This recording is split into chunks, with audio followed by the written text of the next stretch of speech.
But we do begin tonight with the stunning moment in court. The Idaho mother convicted of killing her own children, tonight sentenced to life without the possibility of parole. Investigators have recovered what's believed to be human remains. This being related to the case of JJ and Tylee. Could this be them? On June 9, 2020, the remains of two children were found buried in what was supposed to be a peaceful backyard in Rexburg, Idaho. One body belonged to 16-year-old Tylee Ryan, so badly burned and dismembered that investigators first mistook the bones for charred sticks. The other was 7-year-old JJ Vallow, wrapped in black plastic and bound with duct tape, left to decompose just feet from the house where his mother once promised to keep him safe. And worse, these two were not the only victims of Lori Vallow, the self-proclaimed goddess who was chosen to save the world. This wasn't an accident. It wasn't a random act of violence. It was a calculated, horrifying act committed by Lori Vallow and her doomsday prophet lover, Chad Daybell. Lori was convinced she'd been chosen to lead 144,000 people through the apocalypse. But behind that prophecy was something far darker. A web of lies, radical beliefs, secret affairs, and a trail of bodies buried to protect their secrets. But how did two seemingly ordinary people become so twisted that they buried children in a backyard? And how did they convince themselves, and others, that it was God's plan? To find out, we have to go back to the moment this family crossed a line, from faith to fanaticism, and became one of the most shocking true crime cult stories in modern American history.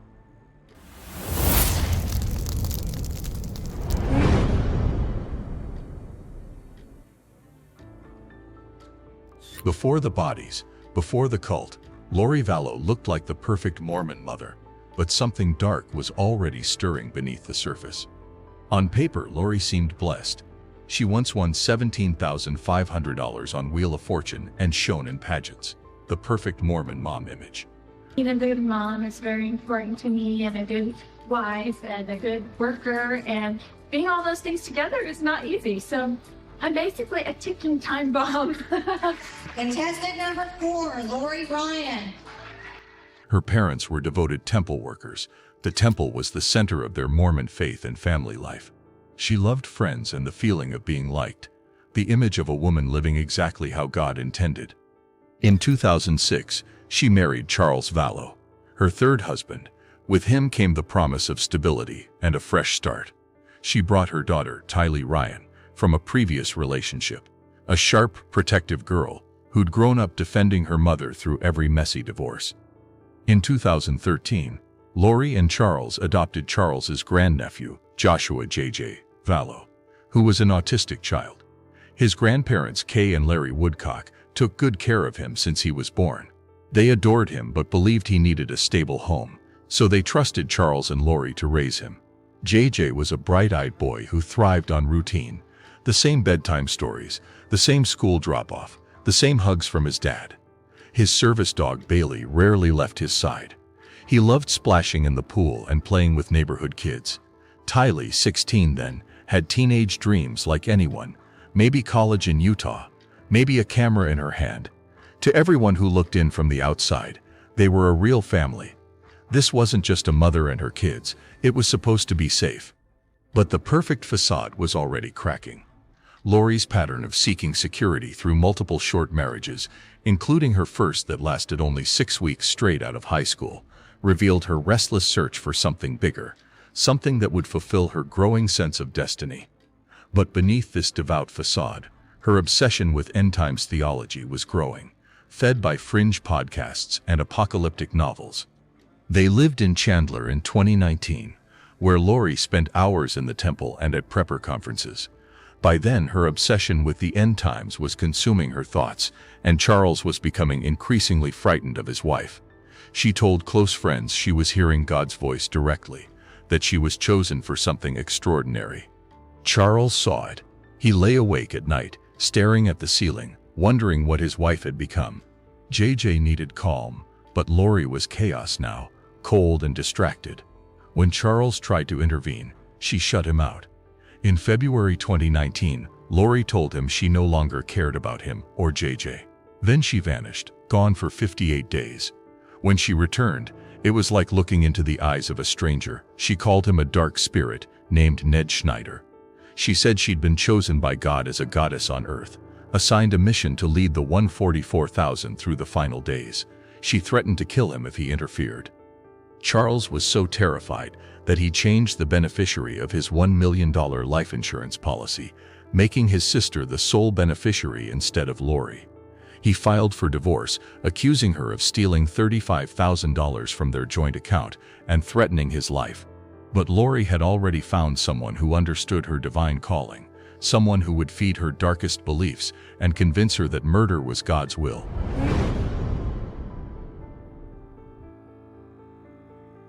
Chad Daybell was a gravedigger turned doomsday prophet. He claimed to have lived 31 previous lives on different planets.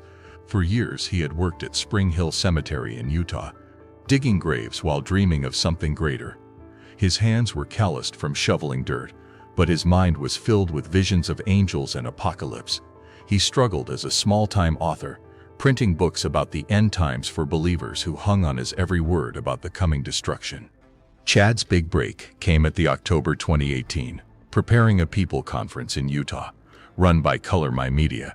The gathering attracted Mormons who believed mainstream church teachings weren't enough. They wanted deeper spiritual experiences and secret knowledge about the last days. Chad stood at the podium, his voice steady and confident as he described his prophetic dreams and revelations. A couple near-death experiences. It seems like I've been waiting for 20 years for something to happen. I write all these novels and people are like, when's it gonna start? Hurricane Irma is on its way to Florida. The fires in California and Montana. It just feels like times are starting. In the audience sat Lori Vallow, mesmerized by this ordinary-looking man who spoke like he had direct access to heaven's secrets. Their eyes met across the crowded room, and both later claimed they felt an instant spiritual connection. The moment they met, the connection between them was so strong. In Chad's mind, he's thinking, this is the most beautiful woman I've ever seen. Chad told Lori they were sealed past life spouses, a claim that ignited her fanaticism. He convinced her that she was a chosen goddess named Rebecca, tasked with leading 144,000 people through the final tribulation.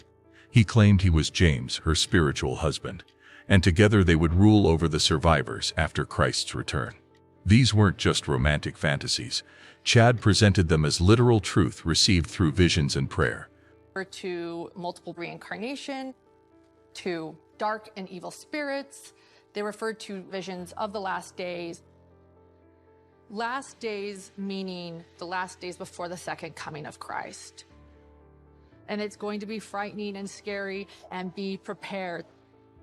The book of Revelation says there will truly only be 144,000 people left for the return of the Savior. Their twisted belief system grew more dangerous with each secret meeting. Chad taught Lori about his light and dark scale, where every person could be rated from light to dark based on their spiritual standing. Those who ranked too low on the scale were classified as zombies. Their original spirits had been replaced by evil entities. Lori and Chad would swing pendants over family members' photos to determine if they were dark spirits. The only way to help these zombies was through casting ceremonies, spiritual rituals designed to remove the dark spirits and send them back to the spirit world. What Chad didn't explain initially was that some casting ceremonies required the physical death of the zombie's body. Chad's prophecies gave Lori permission to abandon everything she had once believed about right and wrong. If the world was ending in July 22, 2020, why follow earthly laws or worry about earthly consequences? Their secret affair intensified while both were still married to other people. They met regularly under the pretense of spiritual guidance, but these sessions were really planning meetings for the violence to come. Financial desperation in their prepper lifestyle heightened their willingness to eliminate any threats. Chad convinced Lori that anyone who opposed their calling was automatically classified as a dark spirit or zombie. Her husband Charles, who questioned her new beliefs, became a threat to their sacred work. Her children, who needed her attention and resources, were obstacles to their preparation for the end times. Even Chad's own wife Tammy, who stood in the way of their eternal marriage, was marked for elimination. By early 2019, Their twisted theology granted permission for murder, starting with the most inconvenient obstacle of all, husband Charles.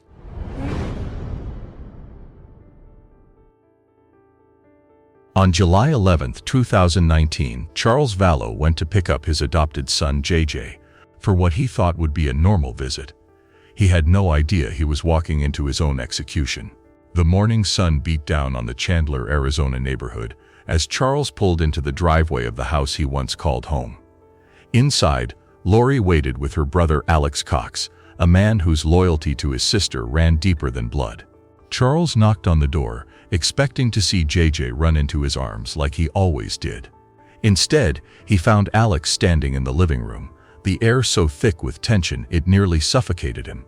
According to police recordings, Alex claimed Charles hit him with a baseball bat and that he fired in self-defense. But the truth was far more sinister. Charles had been marked for death the moment he threatened Lori and Chad's so-called divine mission. In their twisted theology, Charles wasn't Charles anymore. He was Ned Schneider, a dark spirit who needed to be destroyed. The shooting wasn't a tragic accident. It was a calculated execution to clear the path for their apocalypse. 911, where is your emergency? It's at South Four Peaks. In Chandler, is that right? Yes. What's the emergency there? I got in a fight with my brother-in-law and I shot him.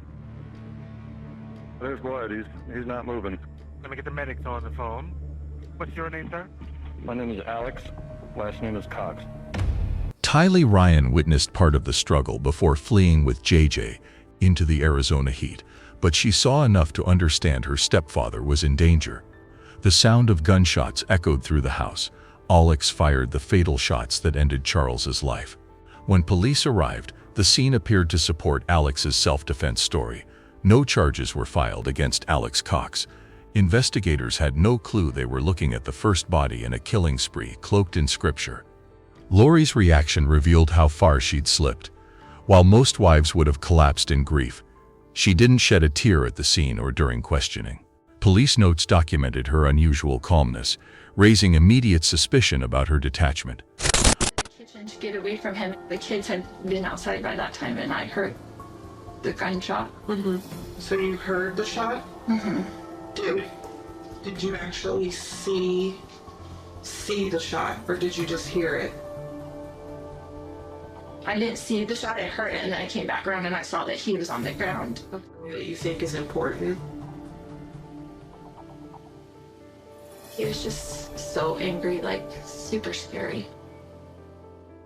On July 17, 2019, 6 days after Charles's death, Lori inquired about his $1 million life insurance, only to learn Charles named his sister instead.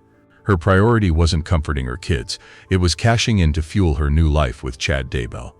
Alex Cox had become the family's enforcer, willing to kill for his sister's twisted faith. He saw himself not as a murderer, but as a holy protector. Texts recovered show Chad calling Lori Elena and himself James, in vivid dreams of a past life marriage. Lori's inner circle saw every dissenting voice as a zombie that needed elimination. Brandon Boudreaux, the estranged husband of Lori's niece Milani, became the next mark. On October 2, 2019, a gunman fired shots at Brandon from a Jeep he recognized. It was Tylee's. But perhaps the most chilling red flag came weeks later. On October 19, 2019, Chad Daybell's wife Tammy died suddenly in her sleep. Chad told police she coughed and went to bed and never woke up. I'm Chad Daybell. She's clearly dead. Are you in? The family turned down an autopsy, dismissing her death as natural causes, even though she was a healthy 49-year-old with no history of illness. All roads were now clear for Lori and Chad, who got married on a Hawaiian beach just weeks after Tammy's funeral. Following Charles's murder, Lori moved fast. She sold JJ's service dog Bailey, the loyal companion that brought him comfort, leaving the boy more vulnerable than ever.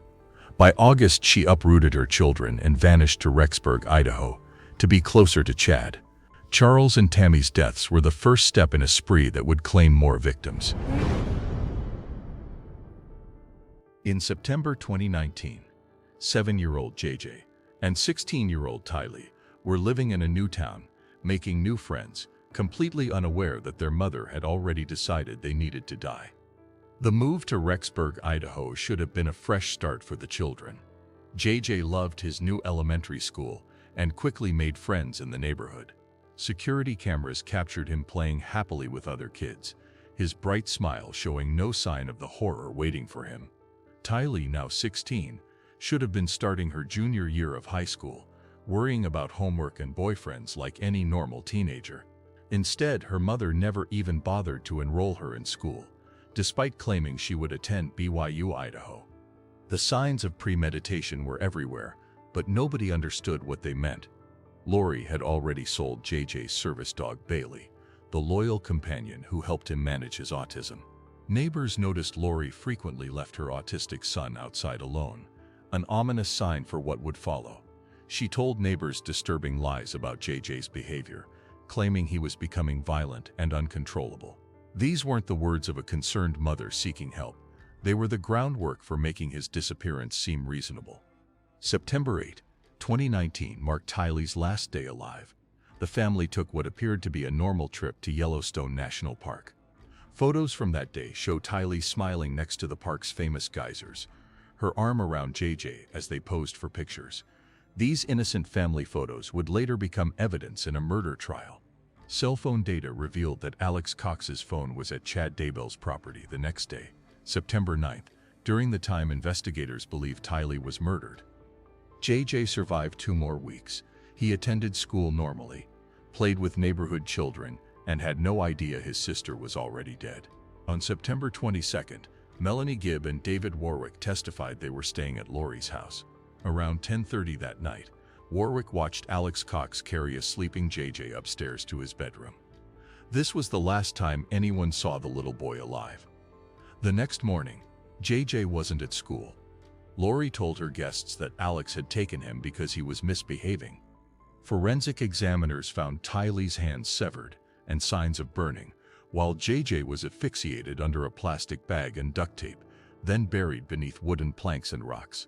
Alex Cox had turned Chad's peaceful backyard into a makeshift cemetery, burying the children near the garden, while Chad's family pets played just yards away. The cover-up required an elaborate web of lies. Lori told people JJ was staying with relatives in Arizona. In October, Tylee's older brother Colby received 2 Venmo payments from her account with loving messages, the last contact he would ever have with his sister. When he called repeatedly with no answer, he received texts from her phone saying she was safe but too busy to talk. Investigators later confirmed those messages were sent by Lori and Chad's burner phones. By late September 2019, both children were dead and buried. Chad and Lori continued their twisted romance, believing they had cleared the path to their prophetic destiny. They exchanged messages about their perfectly orchestrated plan and discussed the children's supposed possession by dark spirits. In November, Chad gave Alex Cox a blessing, calling him a prophet and hero who had assisted them in ways that can never be repaid.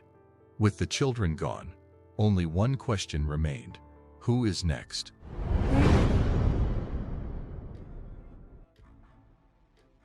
When police knocked on Lori's door in November 2019, asking about JJ, she had no idea that her web of lies was about to unravel on national television.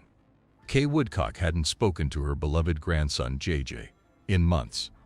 The grandmother who had raised him from birth before trusting him to Charles and Lori was growing desperate. Her son Charles was dead, shot by Alex Cox in what seemed like self-defense. Now nobody would tell her where JJ was. She called Lori repeatedly, but the responses were always vague excuses. Finally, Kay couldn't take it anymore. She contacted the Rexburg Police Department and asked them to check on JJ's welfare. On November 26, 2019, officers arrived at Lori's apartment complex expecting a routine welfare check. Instead, they discovered a mother who couldn't keep her story straight. Lori told them JJ was staying with family friend Melanie Gibb in Arizona. When officers called Melanie directly, she contradicted Lori's story entirely. The lies were already falling apart, but things got worse when Chad Daybell appeared at the apartment during questioning. Chad's behavior raised immediate red flags. He looked nervous, fidgety, and couldn't maintain eye contact with the officers. Alex Cox stood nearby, equally uncomfortable, sweating despite the cool November weather. When pressed for details about JJ's whereabouts, their stories kept changing. First, JJ was with Melanie, then he was with another family member, then they couldn't remember exactly where he was. These weren't the responses of concerned family members, they were the desperate lies of people trying to hide a terrible secret. The media explosion that followed turned Chad and Lori from unknown killers into household names. Local news stations picked up the story of missing children, and it quickly went national. Photos of smiling JJ and teenage Tylee appeared on every major network. Search teams combed through Idaho wilderness. Social media exploded with theories and amateur detective work. Chad and Lori had become America's most wanted cult leaders practically overnight. Rather than cooperating with police or helping search for the children, Chad and Lori fled to Hawaii. They lived off Tammy's life insurance payouts, renting a beachside condo while the world searched for two missing kids. Photos from their Hawaiian getaway showed them relaxing on beaches, dining at expensive restaurants, and enjoying tropical sunsets. Their complete lack of concern for the children they claimed to love revealed the cold truth about their priorities. The investigation gained momentum when Alex Cox was found dead in his apartment on December 12, 2019. The man who had killed Charles Vallow and likely buried both children died suddenly of what appeared to be natural causes. His death eliminated a key witness, but also removed any chance of learning the full truth about what happened during those final days. Evidence mounted rapidly. Tammy Daybell's death was reclassified as suspicious, and her body was exhumed for autopsy. Financial records revealed a pattern of insurance fraud and suspicious money transfers. Phone records placed Chad and Alex together during the times when investigators believed the children were murdered. Witness testimonies painted a picture of calculated murder disguised as religious devotion. On June 9, 2020, search teams descended on Chad Daybell's property in Salem, Idaho. Using ground-penetrating radar and cadaver dogs, they located two shallow graves in the backyard. The remains confirmed everyone's worst fears. JJ and Tylee were dead, buried like garbage while their mother vacationed in paradise. The gruesome evidence destroyed any remaining doubt about what had really happened to the missing children. This wasn't about a mother protecting her kids from danger. It was about a woman who had murdered her own children for a twisted religious fantasy. Justice finally arrived, but it came too late for the victims. On July 31, 2023, Lori Vallow was sentenced to 3 consecutive life terms without parole for murdering her children and conspiring to kill Tammy Daybell. Lori Vallow-Daybell was given one last chance to repent for the murders of her children and the plot to kill her husband's first wife, Tammy Daybell. But instead, in a bizarre rant, she claimed her 3 victims told her they're happy in heaven. I know for a fact that my children are happy and busy in the spirit. The so-called doomsday cult mother today, unrepentant, denying her children were even murdered and claiming her daughter Tylee has visited her as a spirit. She said to me, "Stop worrying, Mom. We are fine." She knows how I worry. Chad Daybell received a death sentence on June 1, 2024, for the murders of his first wife, Tammy Daybell, and Lori Vallow-Daybell's 2 children. Morning, the so-called doomsday author sentenced to death after being convicted in the 2019 murders of his first wife, Tammy Daybell, and his second wife's 2 children, 16-year-old Tylee Ryan and 7-year-old Joshua. The terrifying reality is that this tragedy could happen again. Fringe religious beliefs mixed with financial desperation and charismatic manipulation create a deadly combination that still threatens families across America. Religious extremism doesn't always look like what we expect. Sometimes it wears the face of a devoted mother. This case shows how charismatic manipulation and apocalyptic delusion can infect even the devout, reminding us to question anyone claiming divine license for murder. What do you think about the Doomsday Mom story? Share your thoughts in the comments below. If this video shocked you, please give it a thumbs up, and don't forget to subscribe for more chilling true crime and cult stories. See you in the next one.